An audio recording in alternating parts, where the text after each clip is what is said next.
You are listening to Leaders and Legends, a podcast featuring some of Indiana's most fascinating men and women whose impact has shaped our state, our communities, and us. Join us as we discuss their imprint on our history. Leaders and Legends is brought to you by Veteran Strategies Incorporated, your local veteran business enterprise specializing in public relations, media relations, public outreach, crisis communications, and digital photography.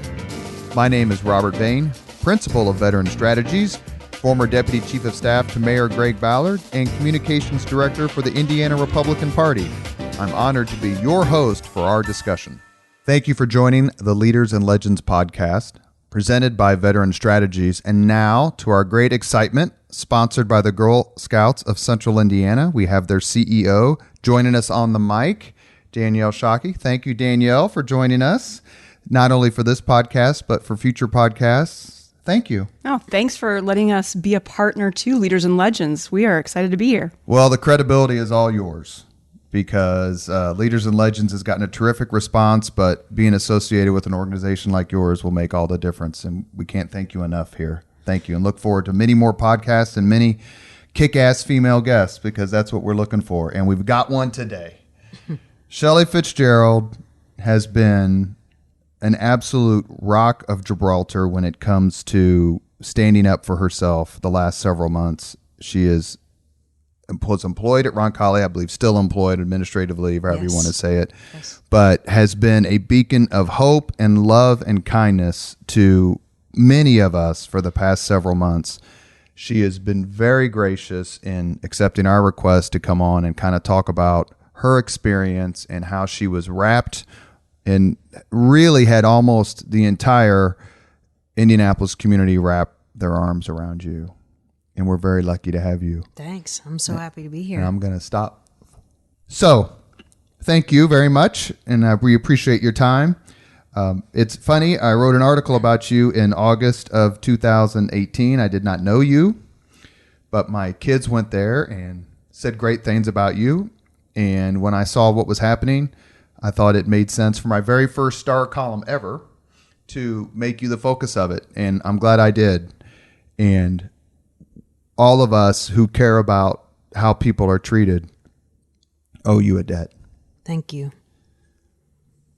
Tell us a little bit about how you got at Roncalli, your connection to the Roncalli family, and what that community meant to you long before what happened last year. Sure. Meant to me and means to me because, I mean, certainly I'm still a part of the community. I grew up, went to Nativity Catholic Church, went to Nativity School from kindergarten on through 8th grade, and then it was just expected that I was going to get to go to Roncalli.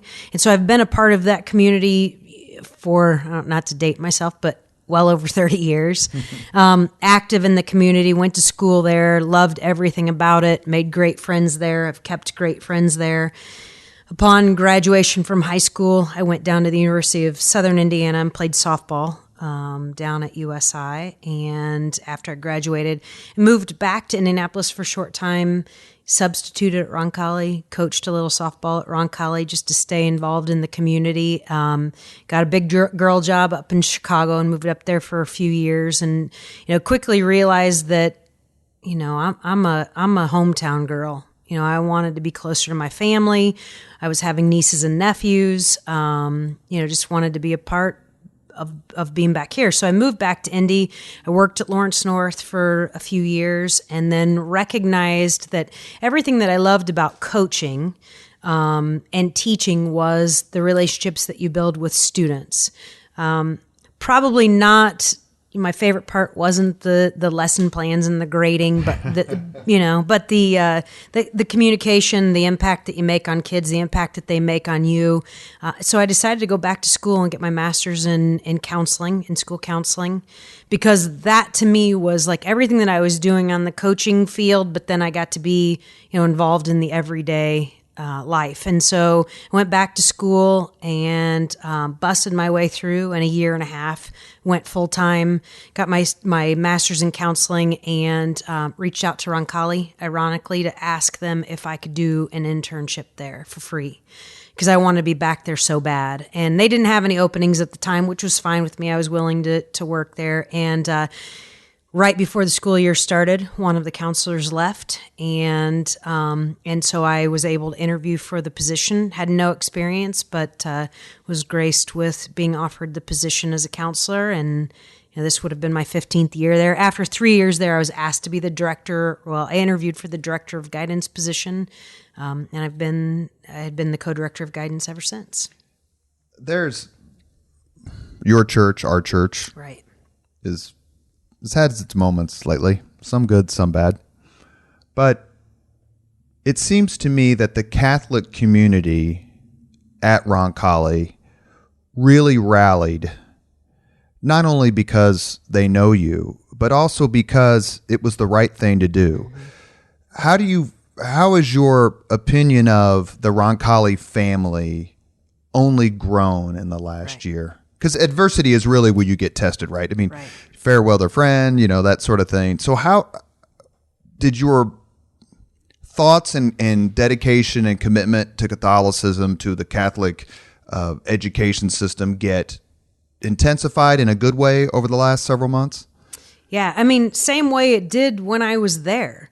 I think that what happens is, and going into how change happens, it's all in my life. What I've learned is that building relationships with people are important, because whether it has to do with, an issue like this where with the LGBT community and being discriminated against, is it's really hard to hate someone up close, especially when you're in a relationship with them. And aside from even, aside from even being, a gay woman, is that, it was my parents always taught me is that it's really important to build relationships with people, because that's when people know your heart. They don't know you from standing back and not doing anything, but if you're involved in a community and you're a part of the community and you're an advocate for the community, you love the community, and that's when people get to know you.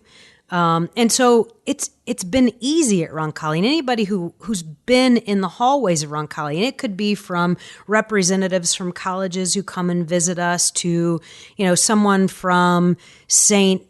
Xavier from Cincinnati that comes and just wants to see what's going on, is, people comment all the time that there's something really special that you feel when you walk in the hall. And that's, and that's community, right? I mean, we all look for things to be involved in, whether it's a church or, some kind of a group that we get involved with, because we want to find like-minded people who are like us, who believe the same thing, and the values as you walk down the halls and you see the values of St. John, the 23rd is, to be humble and to be kind and to be welcoming and to be humorous, and all of those things at Roncalli, we teach the kids to be these things. They're the same things that I learned when I was growing up there, and the reason that I wanted to come back there. And so I think there's a value system that is very special there. And so, when the community rallied around me, I know that there were some people and are people who are very conflicted, about where they are. And I've said since the beginning, and I mean it, you don't have to choose between me and Roncalli. You don't have to choose between me and the church. I haven't. And there's some hurtful things that are going on at Roncalli in the Archdiocese and in the church.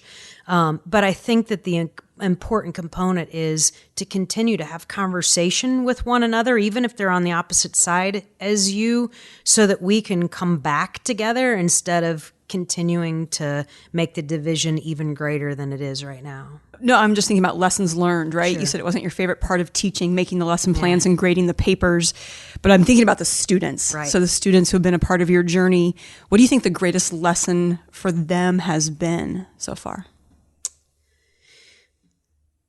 Good question. I mean, I think that, what I've said since the beginning, the good lesson has been for these kids is that everything that you've been taught, through your parents or through Roncalli or through, your counselor or special teacher, is to be kind, to stand up for one another, to stand up for the marginalized, to go to bat for people who can't go to bat for themselves. We taught them that. I don't know that we anticipated that it would, work out the way that it did, but they're doing exactly what we taught them to do. So I think that, anytime I say this, all the time, is that kids are looking for a platform, just give them one to stand up on. And then when all of your values match what you're about to go and take on, they've done that. It's been incredible to watch. So in Girl Scouts, being an advocate and standing up for what you believe is right, and noticing in your community where things don't feel right or aren't right, and doing something about it is a huge part of what we do. It's part of our mission, making the world a better place. Absolutely. Take action projects. Did you see yourself prior to this last year as an advocate? And if so, for what? Yeah, thanks. I've done a lot of reading on, because people have talked about, Shelly Fitzgerald being an activist versus an advocate versus an ally. And, I looked into, what does that mean? I mean, because I don't think that I ever recognized the difference between all of those things. An ally, as it states, is being someone who is supportive of a cause because of the people that you love and are surrounded by. An advocate, just going one step further and speaking up for those people. And an activist, actually going out and trying to change, the legal precedent or whatever it is. To me, all of those things are critical. And, it all is about where we are in our lives. And so, what I know growing up is there's been times in my life where I've been an ally for people who were marginalized, but not necessarily outspoken in a way that, that I could have been, whether it was because of, my own self-consciousness or whatever. But to let people know that you love them and you stand by them is important. And so an advocate, I was always an advocate for students, for student rights, one of the reasons that I wanted to work at Roncalli is because I didn't want kids to feel the way that I felt when I was a Catholic kid coming out at 17 years old and feeling extremely lonely and not knowing where the church was and all of those things. And so one of the reasons I wanted to go back to Roncalli was because I wanted kids to know that you have an advocate. And whether they knew that I was, gay or not, was that, hey, I have an adult who supports me no matter what. No matter who I am, she's a safe place to go. And so I live my life like that every single day. So as an advocate for students, whatever the cause was, I always felt like I was an advocate. As an advocate for LGBT rights, I read a cartoon the other day that sums me up perfectly, and it was a person standing next to God on the edge of the cliff, and God says, "Are you ready for your next faith journey?" And the person says, "Yes, Father, I am." And the next scene is God kicking this person off the cliff, like, "Here you go." And essentially that's, been my life. Is I'm an advocate for LGBT rights, but certainly wasn't an activist in the way that I've kind of been pushed to become. Yeah. At some point, you were sitting at home or in the car or at dinner, and the phone rang, or your phone buzzed, and you read it, or you started a conversation, and that conversation was the beginning of the drama, for lack of a better term, of last year, late last summer. What was that moment like, and when did it hit you that not only is this going to change my life, but I also, through my energy and constancy, have an ability to change other people's lives? My daughter transferred from a small school into a public school this year for the first time. And ironically, we were at her very first back to school night meeting, my first experience with a back to school night. So we were there, and that's when I received the call, and, from our principal just kind of giving me an update of what was going to transpire the next day. I was stunned. I mean, I think that at that very moment, everything in me was like, okay, so what next? I mean, what does this mean? I had no idea what was about to come. The next day during the meeting, I think was the first time that I recognized that this was a decision that I had to make, that that was going to change my life? Was it, my options to either divorce my wife and leave my family or resign, but ultimately leading to me not having a job anymore and the one that I loved at the end of the year. I think it kind of didn't resonate right that moment until I walked away and thought. Because there's an assumption that you automatically, almost Pavlovianly, chose this path. You didn't have to choose this path. You could have said, well, you know what, I'm just going to quit. I'm just going to do something else, quote, let them win, close quote. But it's not like the way you've conducted yourself and the path you've taken the last 6 months, and there are certain things I know that we can't discuss, but it's not like that was the only option you had. You had other options. Right. I think that the turning point for me, to be honest, was about 3 or 4 days in. And certainly that following week, as I watched the students come together and speak out against this. And actually, I'm really careful to say that no one was really speaking out against anything. They were speaking for something that they felt was right. They weren't protesting; they were rallying, and there's a big difference in my heart where that is concerned. And so, I remember a week in, and truly, it would have been way easier for me to just be like, you know what, exactly, I got to get rid of this, and so. I think David had texted me one morning. It was about 6:30 in the morning. David? I'm sorry, David's my attorney and my friend first. And had texted and said, "Hey, there's a press conference." And I'd gotten several text messages. There's a press conference that's getting ready to take place with some of the students that support you. They had met with the Archbishop and they want to talk about that. And so at 6:30 in the morning. I turned on the TV and my life changed forever. And there were 4 students at the time who became, 6 of the original Shelly's Voice kids who stood up and, talked about their meeting with the Archbishop and how they felt like this was something they needed to continue to fight for. Even if Shelly was, Miss Fitzgerald was fired from her job, they were going to continue this fight. And I think that there was a switch that flipped for me that was like, you know what, this isn't even about me. I mean, this, a couple of days in, stopped being about me. And from that time, I think that what I've recognized and what I've grown in this position is that if I hadn't been as blessed to be, my wife makes a good living, and so financially we were okay. I had tons of support around me. I have tons of love around me, and I'm a strong, human being by nature. If this hadn't happened to me, what would this have looked like for someone that didn't have all of these things?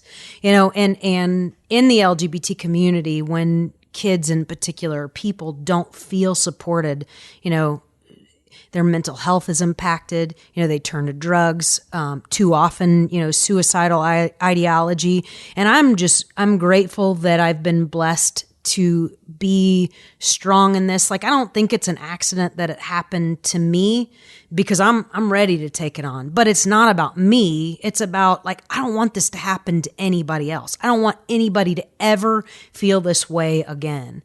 And so that's been really important for me, a turning point to me that it I don't even think about it being about me. It's this is the right thing to do. And it was interesting to see some of the kids who I remember from 4th grade CYO basketball right. standing up and on your behalf and being strong. And to your point, because that was the sense that I got. You're exactly right. They weren't standing against Roncalli. Right. I don't know anyone who goes to Roncalli doesn't enjoy it. I mean, my kids absolutely love it. And so it wasn't about that. But you mentioned being there for others. And before Danielle asked some of her questions, because her background as an educator matches yours perfectly, who are some of the people? Random students who you didn't know? People who just sent you a Facebook? I think when you communicated with me on Facebook, you talked about all the messages you've received. What was it like to get a message from someone who you didn't even know who says thank you? The only word in my English vocabulary that I know that even comes close is humbling. I mean, I've searched for words that even make me come close to being able to express what that feels like. And, I've been asked the question a lot of times, how are you not mad? How, are you angry? And like truly anger has not been an emotion that I've felt very much. I mean, there are things that, are tipping points for me, but in general, the way that I can express it is that, if one person says something bad and there are 10,000, and I mean this literally, 10,000 things that come in that are good, it's really hard to feel anything else but love. And so it's been humbling because it has come, the ones that mean the most to me are the ones who are people who have supported me my whole entire life and who have stood up for me. My parents, my siblings, we're closer than ever, and it is phenomenal and not surprising, but just a phenomenal feeling. And then, people like my attorney and friend David and his family who have reached out and said, I want to help you, to the students who I've worked with who have said, you've helped me, now let me help you, and me helping them in return. But there have been people literally from all over the world. And tens of thousands of messages that have come in who either want to tell me their story and say that the way that it's impacted, or just to tell someone their story so that someone can relate. People who've asked me to come and just meet for coffee so that they could, tell me thanks. People at restaurants who come up to me. People come up to you at restaurants and just break down in tears because their own journey is so personal and it relates so much. And I'm just such a normal, boring, person that, all of a sudden it's like, hey, this could have happened to me. And, it's a check on our own humanity. Let me ask one quick question, then Please. Daniel, you can take over. Has it been more pronounced among Catholics? Because clearly the Catholic Church is struggling with this particular issue and how to handle it. And Pope Francis says one thing, and certain things say another thing. But when you have Catholic women, maybe they're gay, maybe they're not, but come to you and say, this is the struggle I have every day. The church that I love says this is a sin, but I don't feel it's a sin, and you've been a beacon to me. Does that make sense, that question? Yeah. I don't know that it's... my group, my bubble is mostly Catholic. So, it makes sense that most of my friends that have reached out and people in the community that reached out have been Catholic, but really it isn't limited to Catholicism. I will say in general, it is, it reaches all kind of Christianity religions. I've had a lot of Methodist people who now have come because of everything that they're going through in the church. I've had a lot of churches, other Christian churches, who have reached out and said, hey, you're welcome here, and these are our stories. But I think that our faith life is one of those places where we should feel the safest, and when we don't, it scares us. When we're told this is your community and this is where you should feel safe and this is where you should feel like a group, and all of a sudden you're a person who doesn't feel safe in that group anymore, you want to reach out to figure out how to feel safe again.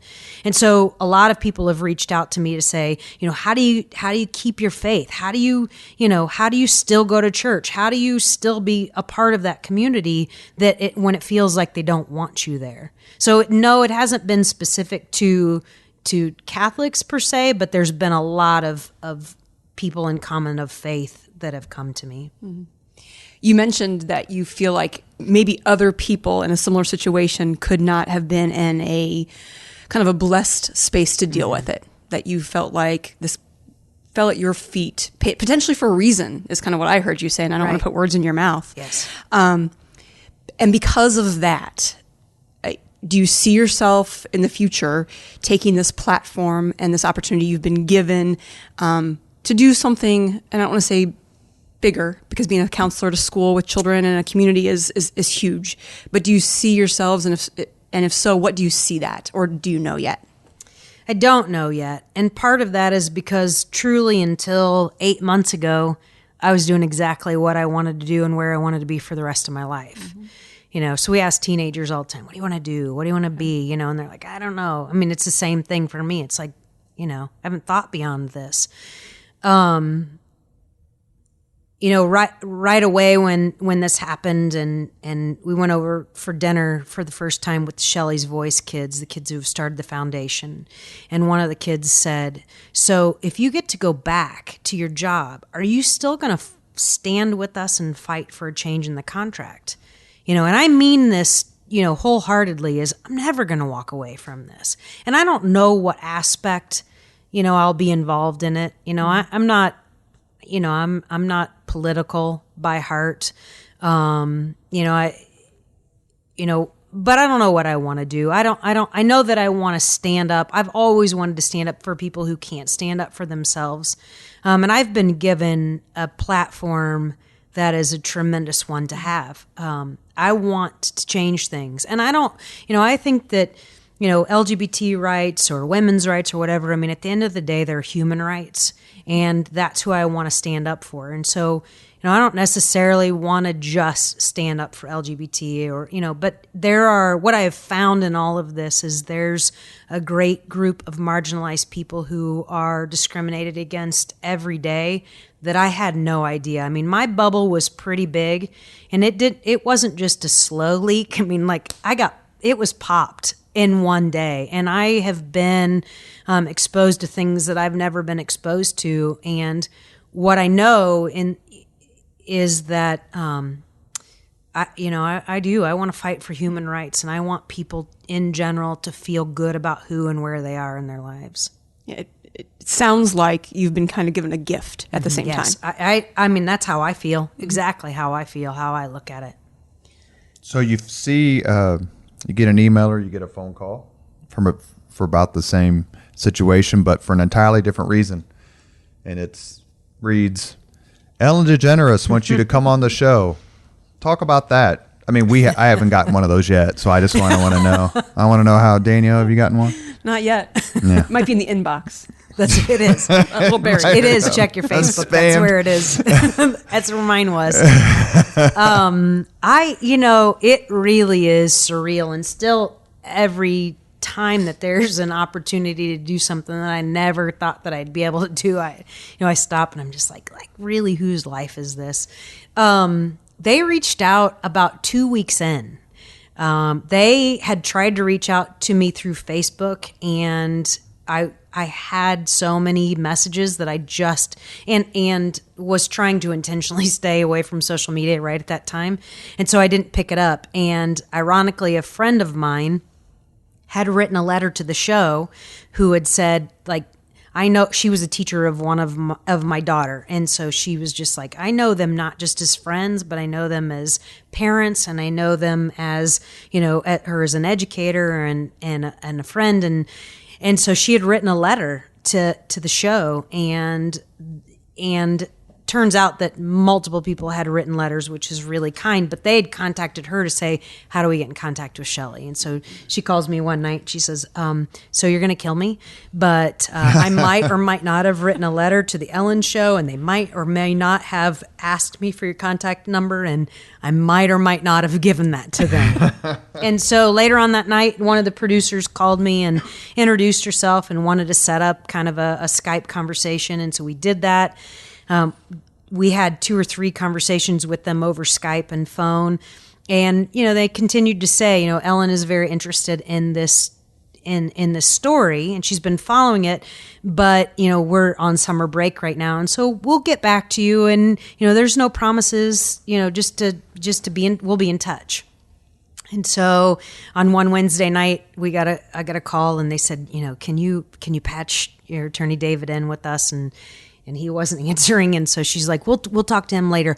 So this was on a Wednesday, and they said, next Tuesday, we'd like to fly you out, and we'd like for you to be on the first week of us coming back to the 16th season. It was insane. It was insane. That night, we laid down. It was about, midnight before we finally got, down. And my wife said, are you sleeping? And I said, no. And she's like, yeah, me either. So we got up and we watched movies for the next 5 hours because we were just stoked. We couldn't even believe it. And it's been like that ever since. I mean, Ellen's people are gracious, and Ellen is wonderful and life-giving, but it's like there have been so many opportunities that we've had where we just sit back and we're like wait until they find out just like how normal we are. And well, that's kind of the heart of the LGBT movement, right? It's like, we do everything that you do, just who we love may be a little bit different than, and some folks grasp that and some folks don't. Right. So when you get, thankfully more are. Right. So you get to the studio, you get to the actual place where it's taping, and this, I think Ellen has I work public relations for a living. I think Ellen has one of the best brands absolutely going. And this lady walks out and she extends her hand, and are you like, oh my God? Yeah. And why her brand is so wonderful is because it's genuine. It's not put on. And I think that's what I don't know that I was surprised by her being so awesome, but everybody in that building is like that. From the first contact people to the producers to the people who ask questions to hair and makeup, which I never ever thought I would say those words in my entire life. But everybody is so genuine. I didn't, because Cher was in the building, another statement I never thought I'd make at the same time as I was. She was taping at the same time, is that I didn't get an opportunity to meet her before I walked out on the set. One, because Cher was there, but also because they were kind of containing me because the students were there. My students were there as well to surprise me, and I had no idea that they were there. And so I didn't get an opportunity to meet her until I walked out on the set for taping. And I can honestly say, like, to this day, like, I don't remember a minute of it. Like, I kind of blacked out a little bit, and I hoped that watching it would be like hypnosis and kind of, make me remember. But I do afterwards. I mean, I remember, her coming up and meeting us afterwards and calling my wife and daughter onto the set, to the stage to meet her and thank us. And that's what I remember is, how genuine she was about thanking me for being there. I mean, like, seriously, are you kidding me? She comes off as a happy person who's having fun. Like, if you watch her show or watch clips of her show, absolutely, she just looks like, I'm really happy and I can't believe I do this for a living, and I'm going to have as much fun as possible. Yeah. So watching the students surprise you, yeah. I'm a mom of 4 daughters. I work with children for 20 years. I can't imagine what that was like for them. Yeah. And then the surprise of the $25,000 yes. towards, their causes. I'm curious, what do you know, or what have they decided to do with that kind of responsibility of kind of this first step into advocacy themselves? What are they looking to do with their...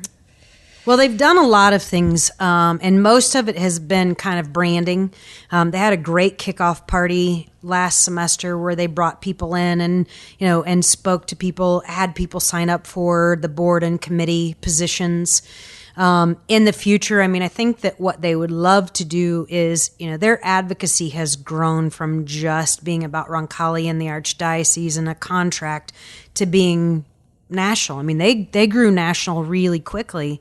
They partnered with Indiana Youth Group, which has grown them tremendously. And so their intent to do things to continue the advocacy, to fight for people who can't fight for themselves. And whether it be through rallies or events where they can go and speak, they've done letters to leaders where they've had opportunities for people to sit down and write their legislation and tell them, what they think about particular bills or how to fight. And I think that that's ultimately what they'll end up doing. So No, I think it's tremendous. I do too. Yeah. When it comes to just being loved by friends, mm-hmm. and as we said before, as you said before, strangers, has any of it surprised you? I mean, when you lose a loved one and everyone says, sorry about your loss on Facebook, or they show up at the showing. Now, those are the kind of events that people expect some sort of expression of love or devotion or caring. But has any of it surprised you, or is it just the magnitude of it? All of it. A few years ago, my dad was sick with cancer. He had stage 4 non-Hodgkin's, and as he was recovering, I sat at the edge of his bed and I said, like, can you, and like, again, this is the Roncalli community. This is the community I grew up in that rallied in prayer services. And I said, can you believe this? to him, can you believe the people who have rallied around you? Like, most people don't get to see this. I mean, like, it's at a funeral, maybe your own funeral, where, if you're hovering above, you get to see this, like, oh my gosh, and fast forward 2 years later, he said, do you remember when you said this to me? He said, do you feel the exact same? And I do. I mean, like, it's humbling. I say again, it is a blessing that you only wish that people could have in their life before they're sick or before, they go through some type of tragedy. And, and I don't think of this as a tragedy, in that way. I mean, like, someone being sick, losing a family member. I mean, this is not compared to that at all. I mean, there's been lots of blessings and will be, blessings that continue with this. And, but it's the same type of thing. It's to feel that kind of love, to feel that kind of support. I mean, like, if you didn't, I don't know how you'd get through something like this without faith and support and love. I don't know how people get through things in their lives like this. Has there been a part of it that just flat out made you laugh?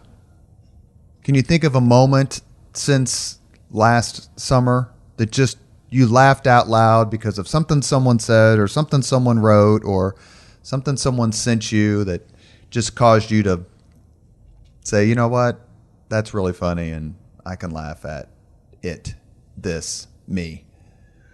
Yeah, two things. First of all is that in the grand scheme of things, like, I've said so many times, if people who know me in my everyday life are like every day are like, really? You? Like, you're so boring. You're so normal. You're so that part of it. But, some of the things that we've been blessed enough to do and some of the big opportunities, my sister said to me the other day, I mean, like, really, you? I mean, like, you're not even that proud.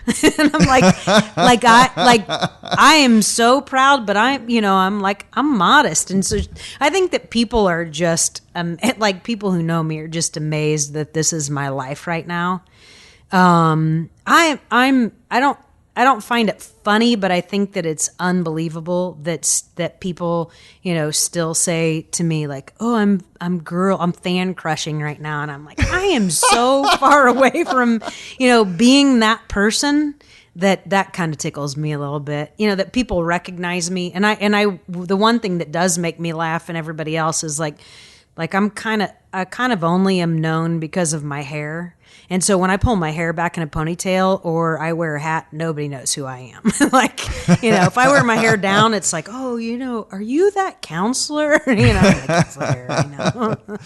What's next? What's next for you? You talk a little bit about the New York Times article, but then you have a big honor, a big night, a big event coming up. Talk about that with us, please, here at Leaders and Legends. We're here with Shelly Fitzgerald, who made news for her courageous stand and for how the community came for her at Roncalli on Leaders and Legends. Talk about the two things coming up.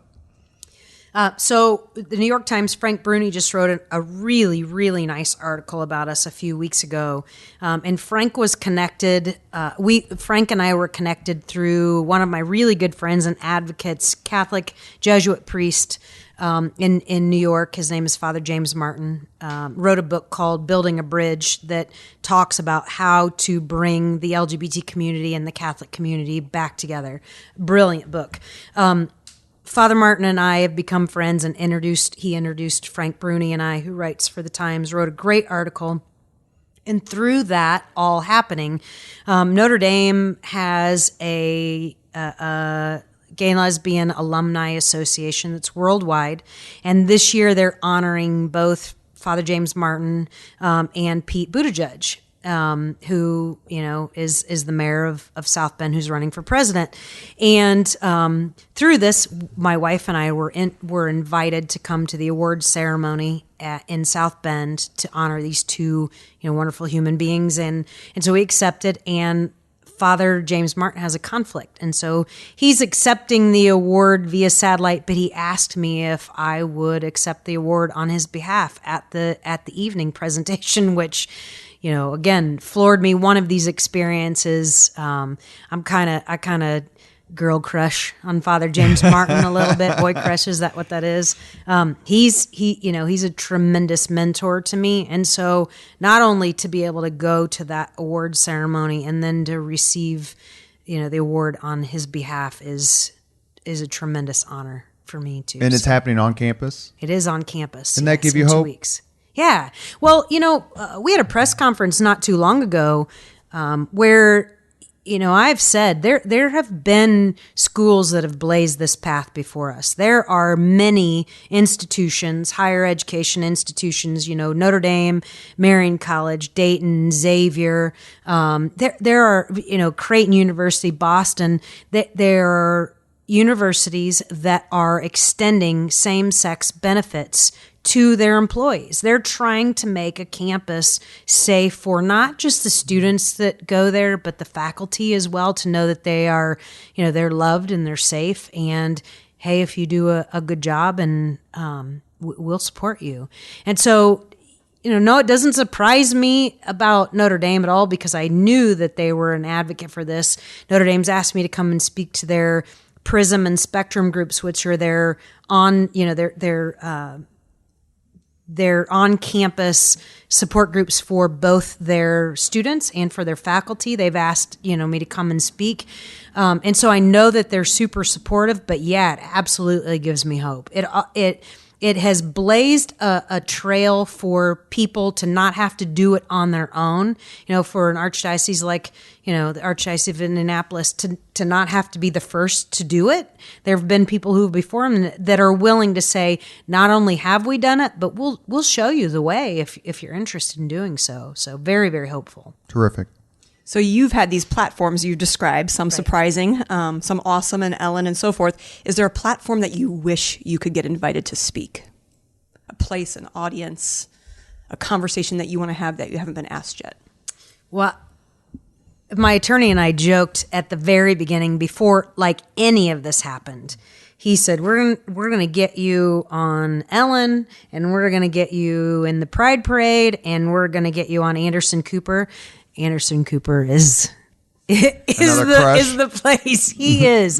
I like what he stands for. He's helped the LGBT community quite a bit.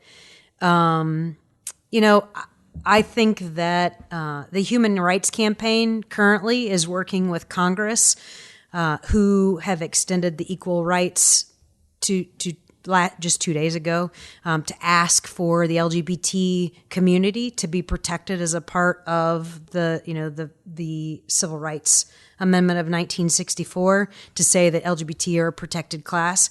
I would love the opportunity to get in front of Congress and tell my story, and tell how people are impacted, people of faith are impacted, and why normal people should just be protected through human rights. We have reached the point in Leaders and Legends, presented by Veteran Strategies and sponsored by Girl Scouts of Central Indiana, for the 5 questions. I know Shelly has listened to the TWD podcast, so she knows what's coming, I think. So, first question, what was your first job? My first job was working at Arby's all through high school. For 4 years, I worked at Arby's. Which one? The one on Emerson and Thompson. I never realized, and I guess this is because I went to 4 IPS schools, that Arby's just stands for RB. Yeah. Roast beef. Roast beef. That's right. Yeah. Second question is, hell, I can't even remember the next question. If you could recommend a book to anyone to read, which book would you recommend? Right now, my favorite book is a book called Braving the Wilderness by Brene Brown. I've read it 3 times, and Brene talks a lot about the importance of building a relationship, a lot about sitting across the table with someone who doesn't necessarily feel the same as you do, and how to build a relationship to start that conversation, how to be a listener first. And if you had people who maybe sent you a note, just to expand on that, and they had one opinion or one sort of strain of thought at the beginning of your interaction, and then they kind of changed? Yes. I mean, I've had interactions like that, but most of those interactions happened before I was placed on administrative leave. Most of that relationship building, people who maybe thought that would have been on the other side because they knew me as a human being and a friend, have expressed that they felt differently because of it. What was your first concert? My first concert was Huey Lewis and the News. Well, actually, my first concert was the Osmonds, and it was at the State Fairgrounds, but I don't remember that one because I was a little bitty, and my mom and dad thought they were really cool, so they dragged us along. But Huey Lewis and the News was my first, solid rock concert. I love kids of the 80s. I know, right? Me too. I am one. That's right. If you could witness any event in history, which event would you choose? Be there as it happened. I mean, you saw Cher on the Ellen Show. I did. Probably, in looking back, I wouldn't have wanted to be a part of this time, but I would have wanted to witness Stonewall because of how important it is, for me today, just the movement of LGBT rights. And my history is somewhat sketchy, but Stonewall was the gay bar in New York City. Yes. That had an attack on it in the mid 60s. It was in the mid 60s. Mm-hmm. Yeah.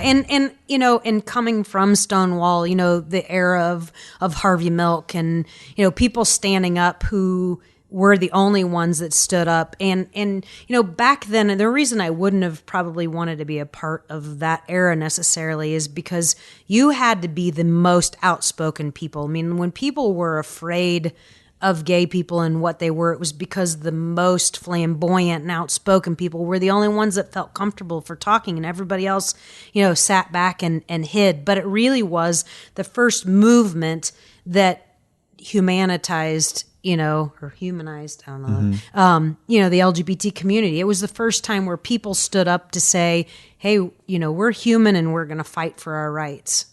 So I can understand, obviously, not wanting to witness it per se. Last question, and then we're going to give Danielle the last word. Yeah. Last question is, if you could have dinner with anyone in the world, who would you want to have dinner with? Ruth Bader Ginsburg. I know. I don't know. She's got a cult going that is something else. And I'm not a bandwagon. I don't say that judgy, but I'm not a bandwagon, or RGB fan. I'm a lifelong RGB fan. I am, again, what I want to do in my life is I want to stand up for human rights. And I feel like that's what she's done. And I know that, she's kind of iconic for women's rights and things like that. But to me, the things that she stood for, and being strong and being a powerful woman and figuring out how to use her voice. And regardless of the political side that anybody's on with Ruth Bader Ginsburg, I don't think that people can argue that where she came from and where she is now and who she is and who she is, strength-wise, both mentally and physically, is something to be admired. And so I'm an RGB fan for a lot of reasons. Do you have a shirt or a hat? I do actually. I actually have an action figure that I take on vacation with me and take pictures of RBG on vacation with me. So I'm all about self-empowerment and being and living your truth. Being an idol to people because of the way you live your life and not just the words that come out of your mouth. And I think that's who she is every day. Terrific. Danielle? Well, I think I have to end with a girl question. Yeah. Right? I think... you're better placed to ask it than me. I hope it's not what my lipstick shade is. It's Burt's Bees. That's not it at all. No, my question really is, so you're for youth, right? You already said advocating for whatever it is, those youth, giving them support to do so. But specifically girls, I think I'm a part of an organization who recognizes there are different challenges for girls versus boys. Growing up is different. So if you could give one piece of advice to a young girl who is trying to find her voice in whatever the case may be, what advice would you have for young women these days? Well, I happen to have a 13-year-old daughter, so I have lots of advice for young girls. Can you help me? Yeah. Yeah. I have a 16-year-old daughter. I have a daughter that if she doesn't do something with social justice, I'll be surprised because she has a heart like no one I've ever known in my entire life. And if every single day I don't remind her I should, is to be kind and be yourself unapologetically, but be kind first. Because I think that we can be proud of who we are and we can push people to believe that, that they should believe what we believe. And I can be myself unapologetically, but at the end of the day, there are people that if I come out blazing might be offended by that. And so always be kind first and always be kind last, because if people get to know you up close, it's really hard to hate people that you love. And so extend that first. Be a listener and be kind to one another. Excellent. Thank you. Yeah. Thank you, Shelly, for your time today. And thank you for your bravery and for your sense of humor and your outlook on life.